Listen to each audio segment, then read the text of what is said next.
కూడా ఇరిగేషన్ సంబంధించిన పనుల్ని సకాలంలో మంజూరు చేయని పరిస్థితి వచ్చింది. తత్ఫలితంగా ఇవాళ ఏమాత్రం కొద్దిపాటు వర్షం కురిసినా కూడా మన రైతాంగం తీవ్రంగా నష్టపోయే పరిస్థితి వచ్చింది. ఇవాళ అవన్నీ తీయించాలంటే మా దగ్గర డబ్బులు లేవని చెప్పి అధికారులు చెబుతున్నారు. మళ్ళీ కొత్త ప్రభుత్వం నిధులు మంజూరు చేసినా కూడా మళ్ళీ వచ్చే ఏడాది కానీ చేయడానికి ఆస్కారమైన పరిస్థితి ఏర్పడింది.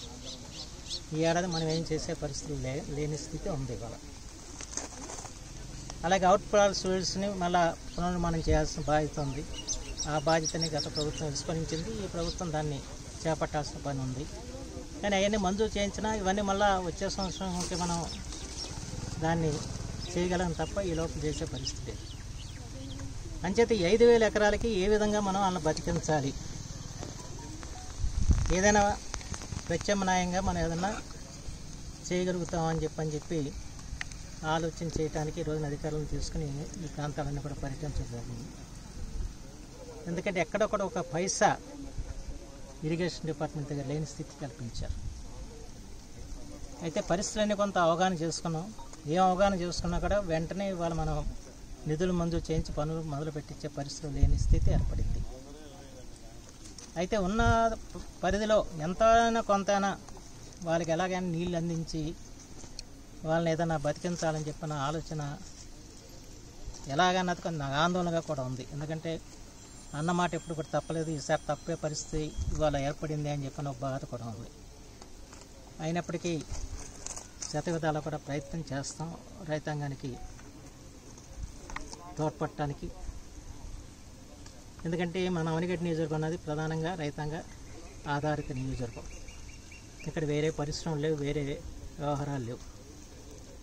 ఎందుకంటే రైతాంగాన్ని బతికించుకున్నప్పుడే, రైతాంగానికి సమృద్ధిగా నీరు అందించగలిగినప్పుడే, రైతాంగం చక్కగా పంటలు పండించుకున్నప్పుడే అవనిగడ్డ నియోజకవర్గం విలసిల్లుతుంది, ఆర్థికంగా అభివృద్ధి చెందుతుంది. అలాంటి రంగాన్ని 5 సంవత్సరాలుగా పూర్తిగా విస్మరించడంతో ఇవాళ మళ్ళా మొదటికి వచ్చేసిన పరిస్థితి వచ్చింది. ఈ పరిస్థితిని చక్కదిద్దాలంటే కొంత సమయం పట్టే అవకాశం కూడా ఉందని ముఖ్యమంత్రి గారు దృష్టికొని నేను పరిస్థితులను తీసుకెళ్తాను. ఆయన రైతాంగ పక్షపాతి. గతంలో కూడా ఆయన ఏ విధంగా ఇరిగేషన్ రంగానికి ప్రాముఖ్యత ఇచ్చారో మీ అందరికీ తెలిసిన విషయం. ఆ రోజున పట్టిసీమ కానీ ఆగమేఘాల మీద యుద్ధ ప్రాతిపదిక నిర్మాణం చేయకపోతే మన గతి అధోగతి ఉండేది.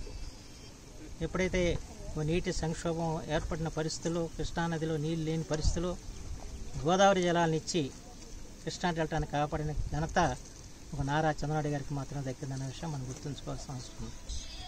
ఈరోజు కూడా అదే పరిస్థితి ఉంది. ఈరోజు కూడా కృష్ణా నదిలో నీళ్లు లేని పరిస్థితి ఏర్పడింది. మళ్ళా తిరిగి మనకి పట్టిసీమ ద్వారానే నీళ్లు అందించాల్సిన పరిస్థితి ఏర్పడింది.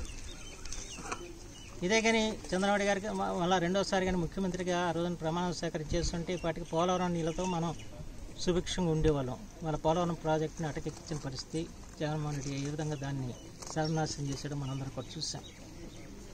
ఇవాళ మళ్ళీ చంద్రబాబు గారు పోలవరాన్ని వాళ్ళ ప్రధానమైన అంశంగా తీసుకుని దాన్ని ఎలాగైనా నిర్మాణం పూర్తి చేయించాలి. ఎందుకంటే ఆయన 72% పూర్తి చేశారు, మిగతాది కూడా వాళ్ళు పూర్తి చేయాలని చెప్పిన ఆలోచనతో ప్రభుత్వాలు అయితే కొంత సమయం తీసుకున్నాం. ఇవన్నీ వచ్చే ఏడాదికి కానీ మనందరికీ ఈ సత్ఫలితాలు రాని పరిస్థితి ఏర్పడుతుంది. ఈ పరిస్థితుల్లో ఈ రైతాంగాన్ని ఏ విధంగా మనం కాపాడుకోవాలి, రైతాంగానికి మనం ఏ విధంగా నిలబడాలన్నది ఇవాళ మా అందరికీ ఉన్న ఆవేదన, ఆలోచన అని చెప్పి మాత్రం మనం చేస్తాం.